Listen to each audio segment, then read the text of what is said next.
Snow whirls outside my apartment window as I remove my hospital ID badge, the plastic clicking against the kitchen counter.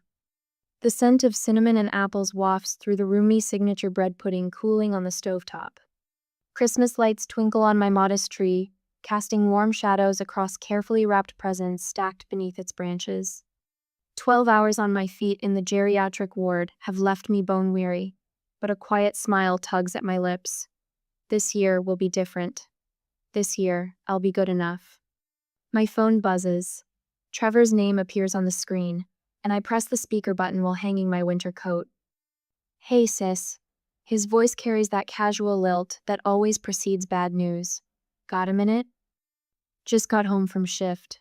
I adjust the heat on the bread pudding, reducing it to warm. Everything okay? Yeah, about Christmas. A pause, the kind that makes my stomach clench. Marissa's coming this year. Oh? The spoon in my hand trembles slightly. That's nice. I've been looking forward to meeting her. Thing is, she's a little sensitive too. Trevor clears his throat. Heavy energy. The spoon clatters against the countertop. What? Maybe it's better if you sit this one out. Blood rushes in my ears. My fingers grip the counter edge. You're uninviting me to Christmas. Our family Christmas? Every year you sit there all serious, barely talking. His words tumble out faster now. Mom says it brings the mood down. Marissa's new, I don't want her to feel uncomfortable. My gaze drifts to the suitcase by my door, packed for the visit I've spent months planning. I see. Don't be like that, Teresa. You know how you get. The bread pudding's sweet aroma turns cloying. I switch off the heat completely. How I get, I repeat, each word precise as a surgical cut. Yeah, you know. All doctor mode, too intense. It's just, I have to go. I end the call, my hands steady despite the tremors running through my chest. An hour passes in a blur of mindless tidying. When my phone rings again, Mom's name flashes on the screen. I consider letting it go to voicemail, but habit wins out. Hi, Mom. Honey. Her voice drips sweetness, the kind that coats bitter pills. Trevor told me you're upset. Did he tell you why? We just think. She pauses, and I hear the shift in her tone, the one she uses when talking about Marissa, bright with admiration I've never heard directed at me. It might cause tension if you come. We may not answer the door. My fingers trace the edge of a perfectly wrapped Presente cashmere scarf I spent 3 extra shifts to afford. You're actually doing this. Don't be dramatic, dear. There's always next year. Maybe if you tried harder to be more festive. The words settle like lead in my stomach. 20 years of too serious, too quiet, not fun enough, crash over me. I think of my elderly patients, how their eyes light up when I sit with them, how they thank me for listening, for caring, for seeing them as people instead of problems. I don't argue, don't plead.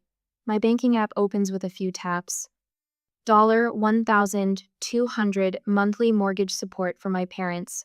Cancelled. $6,000 art studio loan to Trevor. Terminated. $2,500 for Mom's knee surgery rehabilitation. Stopped. No announcement, no explanation, just the quiet click of buttons. The kitchen table welcomes me, surrounded by Christmas preparations that suddenly feel hollow. Steam rises from my chamomile tea, curling in the soft glow of Christmas lights. I should cry, should rage, should feel something beyond this strange, floating sensation. A text lights up my phone. Merry Christmas early, honey. We'll figure this out next year. I set the phone face down and watch Snow Blanket Boulder in silence. For the first time in years, I feel lighter. Empty, yes, but lighter. The presents can go to my elderly patients. The bread pudding will make the nurse's break room smell like home tomorrow, and I will finally stop trying to buy my way into a family that never had room for me at their table. Have you ever realized the people who should love you most can't see who you really are? What would you do when the family that takes your support decides you're not good enough for their Christmas table? Snow blankets boulder on Christmas morning, muffling the world outside my apartment windows. The tree stands dark, its cheerful lights unplugged since that phone call.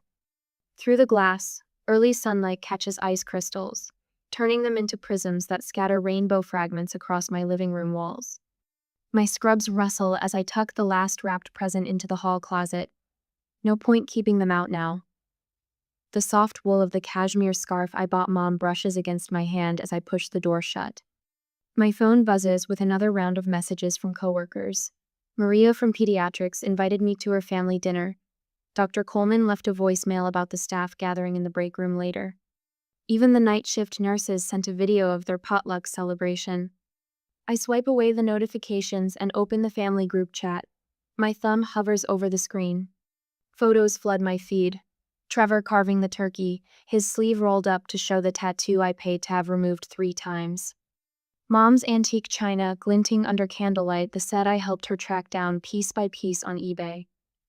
Marissa in the center of every shot, wine glass raised, her laugh seeming to echo through the screen. A text from Mom pops up. "Merry Christmas, honey. We'll see you next year, maybe." The phone slips into my pocket as I grab my hospital ID badge. Work feels more like home today anyway.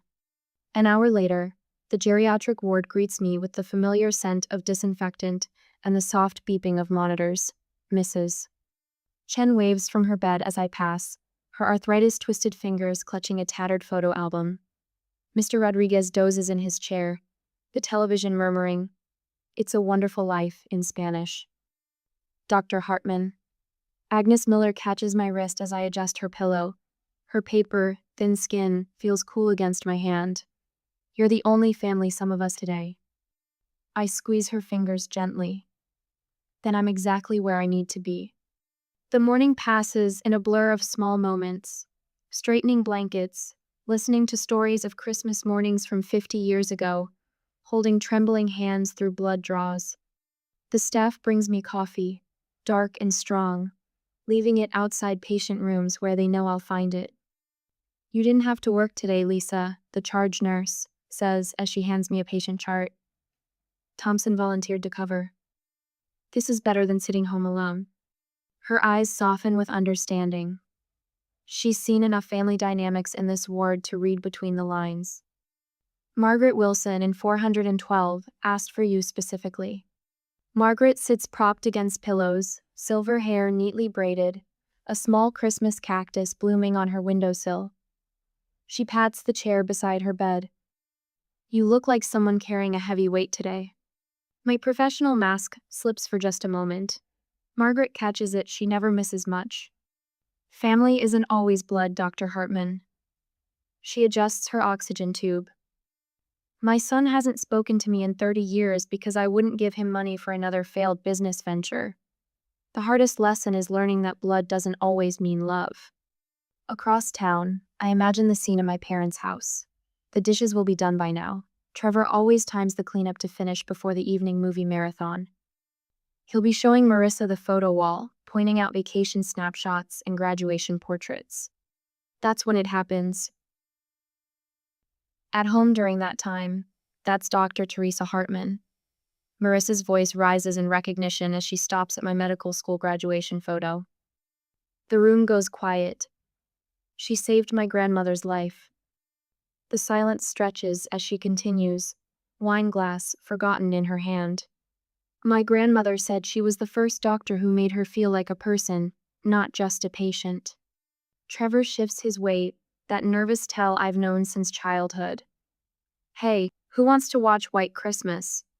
But Marissa's gaze lingers on the photo, on the sister who should be there. The questions form in her eyes as she looks around the room, noticing the empty chair, the careful way everyone avoids mentioning my name. Later, she'll corner Trevor in the kitchen. "Where's your sister? Why isn't she here?" He'll fumble through explanations about my intensity and Marissa's sensitivity. Each word will plant seeds of doubt, of realization. The family's facade will crack just a little more. Days later, Marissa's social media post appears. To Dr. Teresa Hartman, who saved my grandmother with exceptional care and compassion. Thank you for your sacrifice working this Christmas while others celebrate. You represent the best of healthcare. The post spreads through Boulder's tight-knit community. Art gallery patrons recognize Trevor's last name. Mom's Bridge Club whispers over their cards. Dad's golf buddies ask pointed questions about his doctor-daughter. The family's carefully constructed image begins to crumble, one shared post at a time. The same days later, back in the geriatric ward, I hold Margaret's hand as she drifts to sleep. The Christmas cactus drops a coral bloom onto her blanket. Outside her window, the sun sets behind the Flatirons, painting the snow-covered peaks in shades of rose and gold. My phone stays silent in my pocket. No more family photos. No more forced holiday cheer. Just the quiet certainty that I'm exactly where I belong with people who see me, value me, appreciate the gift of presence over presence. Sometimes strangers recognize the truth that family refuses to see. Sometimes the kindness of patience heals the doctor. Sometimes Christmas miracles come wrapped not in shiny paper, but in the simple recognition of worth. Have you ever discovered someone's true value only after others pointed it out? What does it say about us when we value strangers' opinions more than the quiet dignity of those closest to us? Share your thoughts below. 2 weeks after the incident, snow blankets Boulder in bitter white as my phone lights up for the 20th time this week. Trevor's name flashes on the screen, accompanied by a bank notification. Payment failed, art studio loan. I delete his message without reading it, just like the others cluttering my inbox. Can you reach out to Marissa, clear things up? Trevor's losing gallery connections. Your father's golf buddies are asking questions. The steady tick of my kitchen clock fills the silence as I sip chamomile tea, watching more snow gather on my balcony herbs. Dead now, like so many other things this winter. A formal letter arrives from my father, the heavyweight paper carrying his law firm's letterhead. The words swim before my eyes, concerns about your increased working hours and signs of professional burnout. My fingers crease the paper's edge. At work that week, Susan from HR catches me between patient rounds. Dr. Hartman? Your father called about arranging a mental health leave. She studies my face with careful concern. I told him all leave requests need to come from the physician directly. I thank her, my voice steady. In my office, I open the bottom drawer and add his letter to a growing file labeled Documentation. 8 years of canceled checks, loan agreements, and payment records nestle beneath it. My cousin Rachel sends a text with a yoga retreat voucher. In case you're feeling overwhelmed, sweetie. Everyone's worried. The same cousin who borrowed $2,000 last spring and never mentioned it again. The next few days also bring more concern about my mental health, but I just brush it off, focusing on work more. Friday afternoon brings an unexpected visitor. Marissa stands in the hospital corridor clutching a bouquet of winter whites. Her designer boots click against the linoleum as she shifts her weight. I didn't know you weren't invited to Christmas. Her voice carries none of Trevor's practiced charm. They talk about you like you're some distant relative, but my grandmother can't stop praising the doctor who finally listened to her. I maintain my professional distance, hands clasped behind my back. The flowers she holds remind me of the decorations I'd bought for the family dinner I never attended. Trevor told me he supports your career. Marissa's mouth twists. He made it sound like he was the responsible older brother looking out for his kid sister. I paid for his art studio. The words fall like snow, soft but cold. And their mortgage, and Mom's knee surgery. Marissa's fingers tighten on the bouquet stems. He never said. All those dinners at expensive restaurants, the gallery openings. Her voice trails off as understanding dawns. They used your money to exclude you. Before I can respond, my pager buzzes. Mrs. Wilson in 302 needs attention. Excuse me, I murmur, already moving toward my patient. Some responsibilities matter more than others. Sunday afternoon brings heavy clouds and heavier footsteps outside my apartment. The knock echoes like a gavel strike. Through the peephole, I see them clustered in the hallway. Mom in her good wool coat, Dad gripping his leather portfolio, Trevor with a stack of papers I recognize as overdue notices. Teresa, honey? Mom's voice drips sweetness. We just want to talk. I open the door exactly 3 inches, and the security chain was drawn tight. The familiar scent of mom's perfume tries to pull me back to childhood holidays, when I still believed trying harder would make them see me. No, the word comes out calm, like delivering a diagnosis. I start to close the door. Wait. Trevor thrusts the overdue notices toward the gap. You can't just. The door clicks shut with quiet finality. I've been paying your bills for 8 years. My voice carries through the solid wood, clear and measured. Years of calming anxious patience has taught me the power of a steady tone. You've been taking my money while treating me like an obligation. Mom's intake of breath sounds sharp. That's not fair, honey. We've always. I won't fund my own exclusion anymore. Silence stretches between us like a flat line on a heart monitor. Dad clears his throat. This isn't like you, Teresa. A laugh bubbles up, surprising in its lightness. Through the door, I say what decades of silence have buried.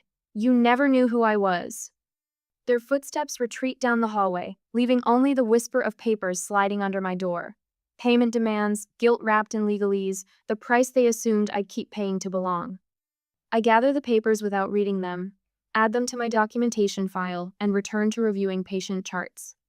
Outside my window, snow has stopped falling.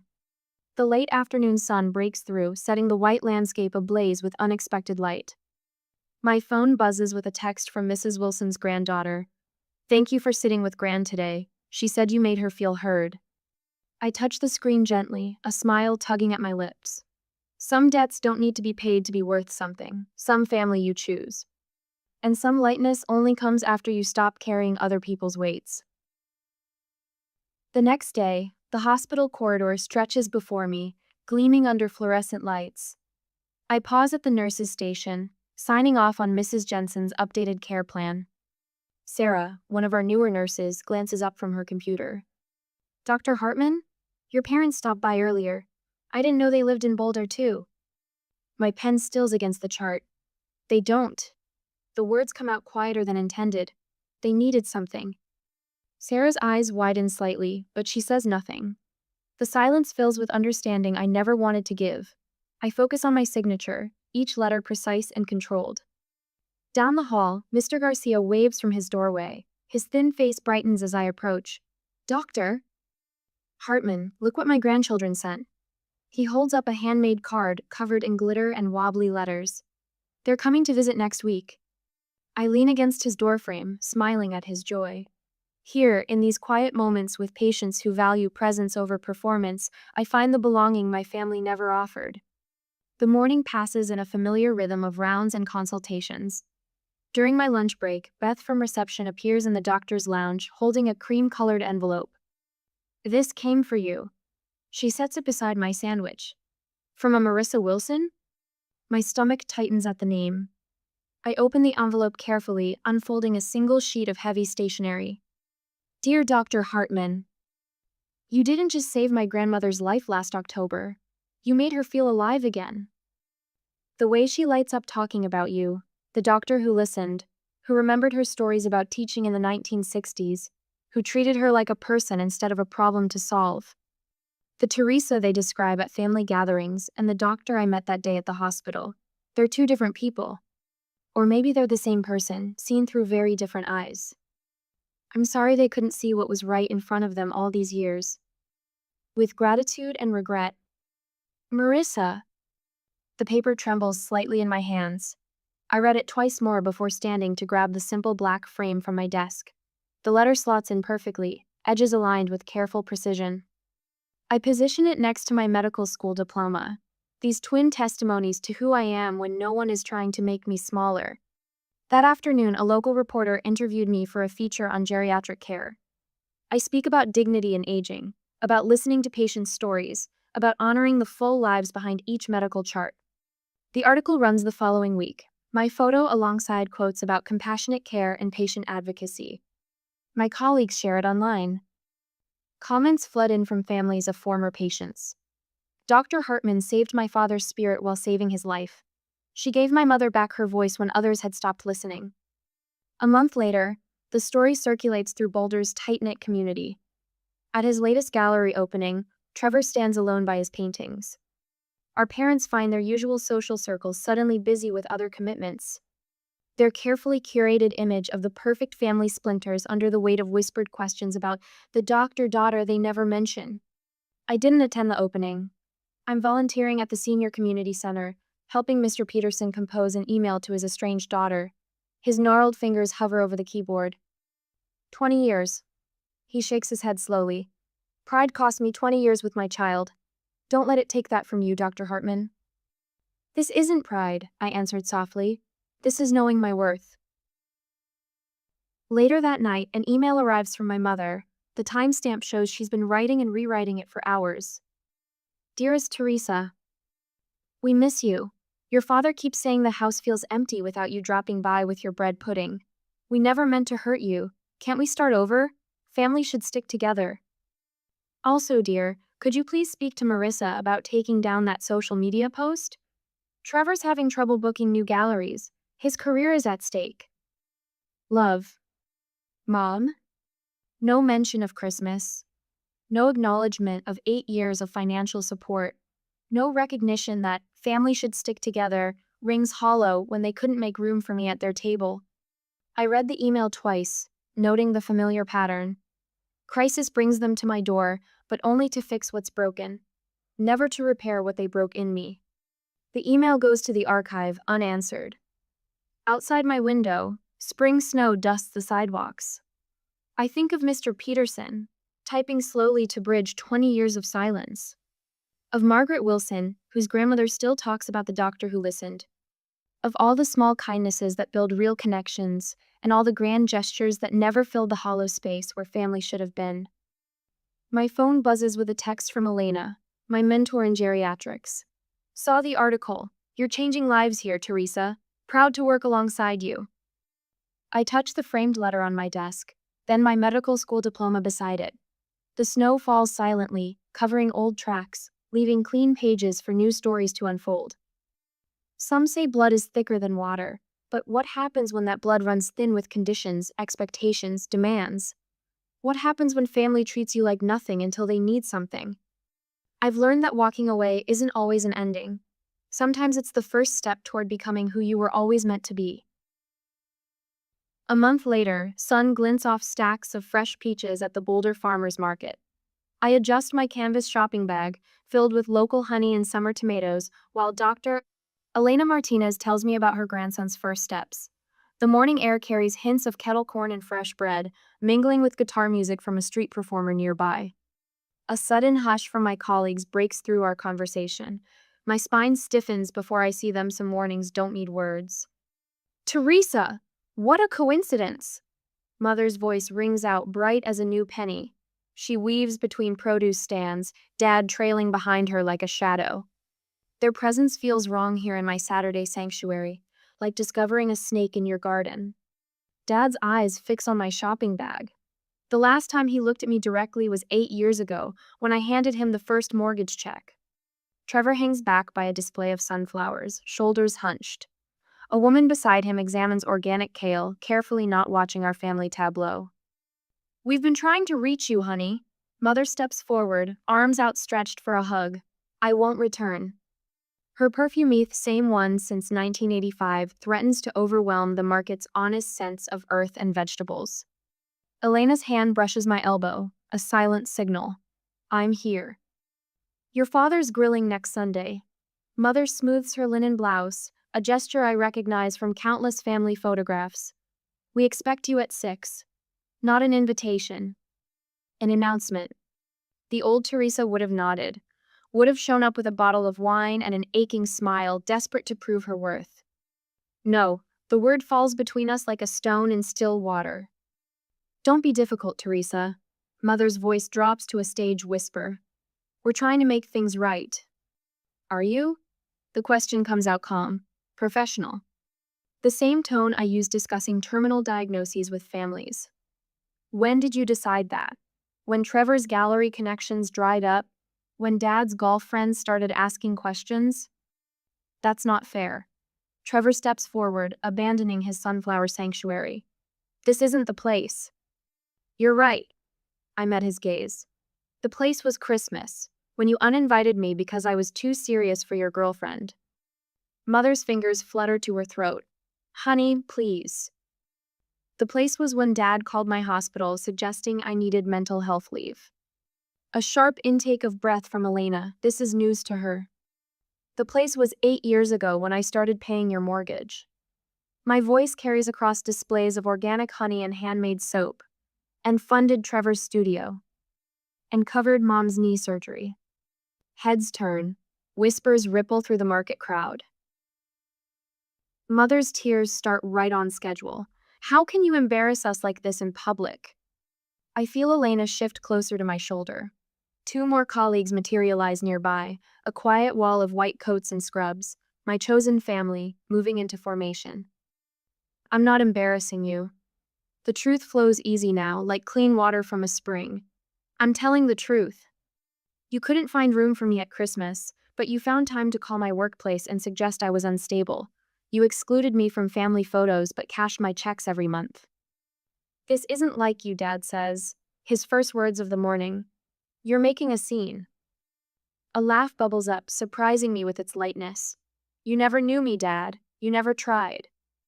What do you want from us? Trevor's voice cracks. The same break I heard when he called about Christmas, only now there's fear underneath. Fear of empty bank accounts and unpaid bills. Nothing. The word tastes like freedom. I don't need to be invited back into a family that never valued me. I've found people who see me for who I am. I glance at my colleagues, these people who trust my judgment and value my quiet ways. That's what family should be. The sun warms my face as I turn away. Guitar music fills the air again. A vendor calls out about fresh peaches. The market returns to life around us, reality rushing back into the space where our family fiction finally crumbled. Elena falls into step beside me as I walk toward the heirloom tomato stand. Her silence speaks volumes, the kind of quiet support I never found at home. Behind us, I hear Mother's voice rising. Teresa Marie Hartman, don't you dare walk away. But I'm already gone. My steps light, my back straight, my heart beating steady and strong. The truth weighs nothing at all. A year later, on Christmas Eve, snow drifts past my window, each flake catching the glow of white Christmas lights. The scent of apple cinnamon bread pudding wafts through my apartment, rich and sweet, mingling with fresh pine from the Douglas fir in the corner. Light reflects off vintage glass ornaments, casting warm shadows across framed photographs, moments captured with patients, colleagues, friends who became more. Marissa's letter sits on my mantle, framed in simple silver. Her words about my grandmother's care face outward, a daily reminder that sometimes strangers see us more clearly than family ever could. The gentle tap of knuckles against my front door breaks the quiet. Come in, I call, sliding another bread pudding into the oven.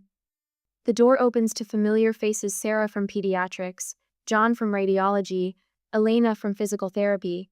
Their arms overflow with dishes and small gifts.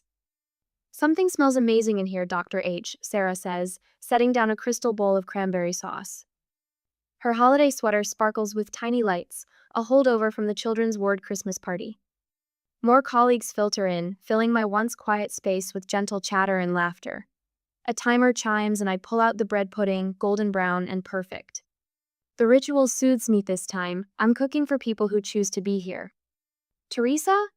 A soft voice cuts through the noise. Margaret Wilson stands in my doorway, leaning on her walker but stronger than last Christmas. Her silver hair catches the light, expertly styled for the occasion. You made it. I cross the room, taking her coat. The walker clicks against hardwood as she settles into the armchair I've saved specially for her. Wouldn't miss it. Margaret pats my hand. To think, a year ago I was stuck in that hospital bed, certain it would be my last Christmas. And now look at you. She grins, adjusting the red shawl around her shoulders. All thanks to the doctor who saw me as a person, not just another chart. The doorbell rings again. I open it to find Jenny, a young nurse, shifting from foot to foot in the cold. Sorry I'm late. The drive from the night shift was slippery. You came straight from work? She nods, unwinding her scarf. Wouldn't skip your Christmas gathering, after what you did for me during that whole mess with my parents. Her voice trails off, but I understand. We gathered around my dining table, mismatched chairs squeezed in tight. Stories flow between bites of turkey and spoonfuls of bread pudding. Margaret shares tales from her nursing days in the 1960s. Elena describes her grandmother's secret tamale recipe. Jenny talks about learning to build her own traditions after walking away from toxic family patterns. Sometimes I wonder, Jenny admits, pushing cranberries around her plate, if I did the right thing, setting those boundaries. The table goes quiet. They all know pieces of my story now, whispered in break rooms or shared over late-night coffee. Sometimes the family we choose sees us more clearly than the family we're born into. I say, the words rising from a place of peace rather than pain. That's what I've learned this year. A knock at the door interrupts the murmurs of agreement. Margaret's eyes sparkle with something knowing as I rise to answer it. Her granddaughter stands on my welcome mat, cheeks pink from cold. I brought someone who wanted to meet you. She steps aside to reveal Marissa, holding a small gift wrapped in silver paper. I hope it's okay, Marissa says. I've been wanting to thank you properly for everything with Gran. The silence stretches between us, heavy with unspoken understanding. Then I step back, opening the door wider. There's plenty of bread pudding. Marissa settles into our gathering like she belongs there. When she mentions her recent separation from Trevor, no one offers empty platitudes. These people understand that sometimes walking away is an act of self-respect. Your grandmother asks about you. She tells me later, as others chat over coffee and dessert. She says you saved more than her life that day in the hospital. You showed her what strength really looks like. I think of the brother who couldn't make room for me at his table, the parents who took my support while withholding their acceptance. A text lights up my phone. Merry Christmas. We miss you. From Mom. No manipulation this time, no veiled requests for money or reconciliation. I set the phone aside without responding, turning back to the warm circle of my chosen family. Margaret launches into another story about her nursing days, her hands painting pictures in the air. Jenny leans forward, entranced. Sarah adds her own hospital tales while John groans at the medical humor. These people see meth quiet strength, the dedication, the heart beneath the professional exterior. They don't need me to be louder or lighter or different. They pull up chairs to my table and bring dishes to share and understand that family means making room for who someone truly is. I used to think love meant being the one who stayed late, who fixed everything, who never needed thanks. But real love doesn't make you beg for a place at the table.